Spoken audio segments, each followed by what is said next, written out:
ಎಲ್ಲರಿಗೂ ನಮಸ್ಕಾರ. ನಾನು ನಿಮ್ಮ ಪ್ರೀತಿಯ ಉಮೇಶ್ ದಿನೇಶ್ 8648. ಎಲ್ಲರೂ ಹೇಗಿದ್ದೀರಾ? ಎಲ್ಲರೂ ಚೆನ್ನಾಗಿದ್ದೀರಾ ಅಂತ ಭಾವಿಸ್ತೀನಿ.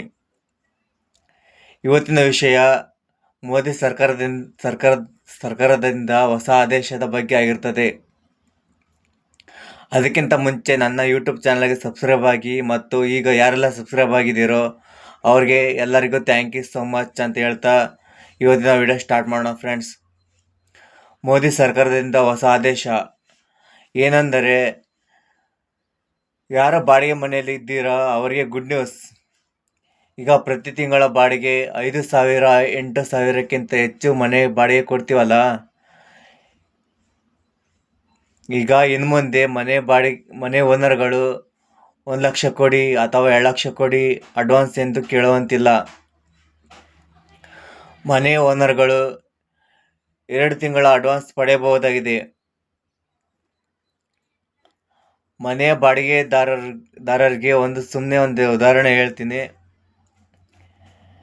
ಮನೆ ಬಾಡಿಗೆಗೆ ತಿಂಗಳಿಗೆ 8,000ದಿಂದ 10,000 ರೂಪಾಯಿಗಳು ಇದೆ ಅಂದುಕೊಳ್ಳೋಣ.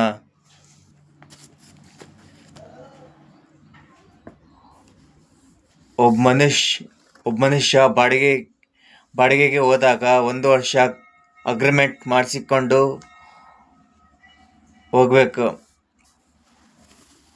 ಅದರೊಳಗಾಗಿ ಮನೆ ಓನರ್ಗಳು 1 ವರ್ಷದ ಅವಧಿ ಒಳಗಾಗಿ ಖಾಲಿ ಮಾಡಿಸುವಂತಿಲ್ಲ. ಮನೆ ಓನರ್ಗಳಿಗೆ ಸಿಹಿ ಸುದ್ದಿ ಏನೆಂದರೆ, 1 ವರ್ಷಕ್ಕೊಮ್ಮೆ 5ರಿಂದ 10% ಬಾಡಿಗೆ ಹೆಚ್ಚಳ ಮಾಡಬಹುದು.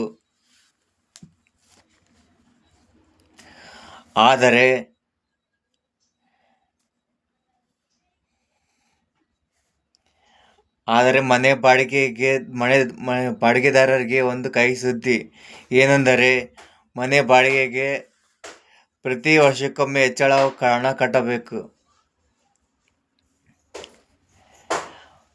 ಮನೆಯ ಓನರ್ಗಳು ಎಷ್ಟು ತೆಗೆದುಕೊಳ್ತಾ ಇದ್ದಾರೆ ಮತ್ತು ಒಂದು ಮನೆ ಮೇಲೆ ಎಷ್ಟು ಮಾಡಿಗಳು ಇದ್ದಾವೆ ಮತ್ತು ಮನೆಯ ಬಾಡಿಗೆದಾರರಿಗೆ ಕೈಯಿಂದ ಕೈಗೆ ಹಣ ಕೊಡುವಂತಿಲ್ಲ.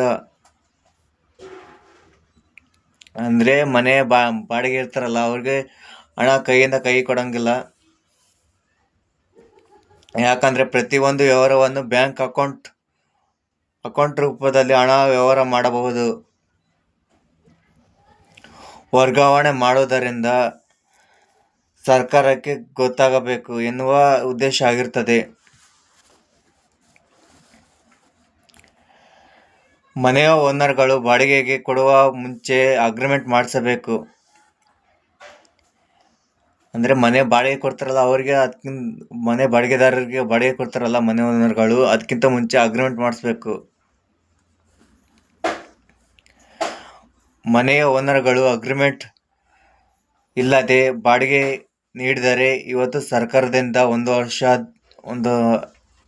50,000ದಿಂದ 1,00,000ದವರೆಗೆ ದಂಡ ವಿಧಿಸಲಾಗುತ್ತದೆ ಎಂದು ಕೇಂದ್ರ ಸರ್ಕಾರದಿಂದ ಹೊಸ ಆದೇಶ ಆಗಿರ್ತದೆ. ಇಲ್ಲಿಗೆ ನನ್ನ ವಿಡಿಯೋ ಮುಗಿಸ್ತೀನಿ. ಇನ್ನು ನನ್ನ ಚಾನಲ್ಗೆ ಯಾರು ಸಬ್ಸ್ಕ್ರೈಬ್ ಆಗಿಲ್ಲೋ ದಯವಿಟ್ಟು ಸಬ್ಸ್ಕ್ರೈಬ್ ಆಗಿ. ದಯವಿಟ್ಟು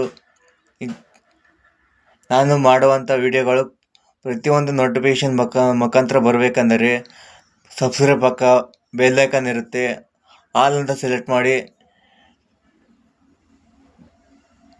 ಇಲ್ಲಿಗೆ ನನ್ನ ವಿಡಿಯೋ ಮುಗಿಸ್ತಾ ಇದ್ದೀನಿ.